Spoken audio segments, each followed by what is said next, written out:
Hello everyone. In today's video, we'll be covering about the priority scheduling और ये 4 type की CPU scheduling है. इससे पहले we have covered the FCFS, shortest job first and shortest remaining time first. ये priority scheduling non pre-emptive type की है and non pre-emptive का मतलब कि हम फोर्सफुली कोई भी प्रोसेस को CPU से बाहर नहीं निकाल सकते हैं अनटिल उसका एग्जीक्यूशन पूरा ना हो जाए. इसके नाम से ही पता चल रहा है प्रायोरिटी शेड्यूलिंग मीन्स हर प्रोसेस को एक प्रायोरिटी मिली जाएगी. मीन्स अगर किसी प्रोसेस को let's suppose we have 2 process P1 and P2 और इसकी प्रायोरिटी 1 है और इसकी प्रायोरिटी 2 है, तो इसके प्रायोरिटी बेसिस पे पहले P1 को भेजा जाएगा, देयर आफ्टर P2 को भेजा जाएगा inside the CPU for its execution. So let's just first read these points. So पहला point क्या है? Each process has its own priority. We have already discussed. Second is out of all available processes, highest priority process get the CPU first. जिसकी भी priority ज़्यादा होगी वो पहले CPU को एलोकेट किया जाएगा. अब अगर लेट्स सपोज अगर टाई हो जाता है, दोनों प्रोसेसेस की अगर प्रायोरिटी सेम होगी तो कौन सा पहले एग्जीक्यूट किया जाएगा? तो जो पहले इंटर करेगा वो ही पहले एग्जीक्यूट किया जाएगा. मतलब उस केस में हमारा FCFS चलेगा, that is first come first serve. अब प्रायोरिटी 2 टाइप की होती है, that is the static one as well as the dynamic one. So in the static one it doesn't change throughout the execution. मतलब अगर किसी particular process की अगर priority let suppose 4 है तो वो पूरे एग्जीक्यूशन द्वारा 4 ही रहेगी. But there are some dynamic priority also जो टाइम के साथ चेंज होती रहती है. तो इसमें एक एजिंग का कॉन्सेप्ट आता है, that will cover in our upcoming videos. So yeah let's just started with this question. तो यहाँ पे हमारे पास 7 प्रोसेसेस हैं, उनकी प्रायोरिटी गिवन है, हमारे पास अराइवल टाइम है, हमारे पास बर्स्ट टाइम है. सिमिलरली हमें क्या क्या निकालना होता है? Completion time, turn around time, waiting time, और यहाँ पे हम एक और चीज़ निकाल रहे हैं जो हमने पिछले वीडियोज़ में निकाली थी, that is RT. It's means response time. And हम इसे अभी डिस्कस करेंगे. तो यहाँ पे जिसकी प्रायोरिटी कम होगी वो हायर होगा और जिसकी कम होगी और जिसकी प्रायोरिटी का नंबर ज़्यादा होगा वो बाद में एग्जीक्यूट किया जाएगा, मतलब डिक्रीजिंग ऑर्डर में. सो ऑब्वियसली स्टार्ट हमारा कहाँ से होता है? हमारा 0 से स्टार्ट होता है. 0 पे देखते हैं हम कोई सा प्रोसेस आया तो हमें दिखा हाँ P1 एंटर कर चुका है, तो ऑब्वियसली हम P1 को डालेंगे and it is of non pre-emptive type. तो अगर वो घुसा है तो अपना एग्जीक्यूशन पूरा करके जाएगा, मतलब 3 इंटरवल बाद ही जाएगा. तो यहाँ पे 3 आ जाएगा.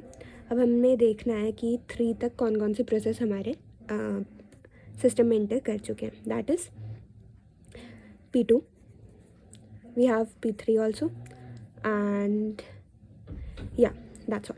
सो अब हम कंपेयर करेंगे किसकी प्रायोरिटी ज़्यादा है. तो हमें दिख रहा है P3 देन P2 की प्रायोरिटी, तो हम P3 को डालेंगे एंड P3 का बर्स्ट टाइम कितना है? 4. सो 3 + 4 इट वुड बी 7. अब 7 तक देखते हैं कौन कौन एंटर कर चुका है. सो ऑब्वियसली 7 तक सभी एंटर कर चुके हैं सारे प्रोसेसेस. तो अब हम लोग प्रायोरिटी वाइज चलेंगे. ओके, सो अब हमारा क्या क्या चीज़ें कंप्लीट हो रही है, let's just mark them first.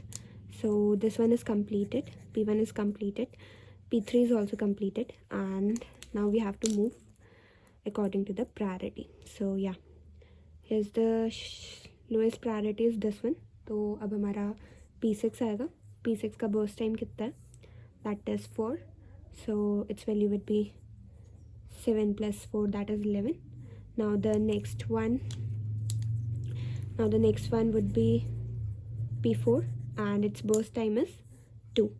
So P4 and its burst time is 2, so its value would be 13. Now the next one is P2. Okay, so and its burst time is 5, so we'll write it as P2 and as its burst time is 5, so it will be 18. Now the next one is the P5 and its burst time is 9. Okay, so P5 and its value would be 27. And the last one is the P7. Okay, and its burst time is 10, so its value would be 37. Now we'll calculate the value of completion time. तो 1 कब complete हो रहा है हमारा? 3 पे. 2 कब complete हो रहा है, that is 18. Similarly for 3 it would be 7. For 4 it is 13. Okay, and similarly for 5 it's 27, for 6 it is 11, and for 7 it is 37. We know the formula of turnaround time as well as the waiting time. So turnaround time is completion time minus arrival time. So its value would be 3. Here its value would be 16. 18 minus 2, 16. Here its value would be 7 minus 1, 6. Here its value would be 9. Its value would be 27 minus 6, 21. Its value would be 6. And here its value would be 30. Similarly for waiting time, we can find it as like this. Turnaround time minus burst time. Okay, so 3 minus 3, 0.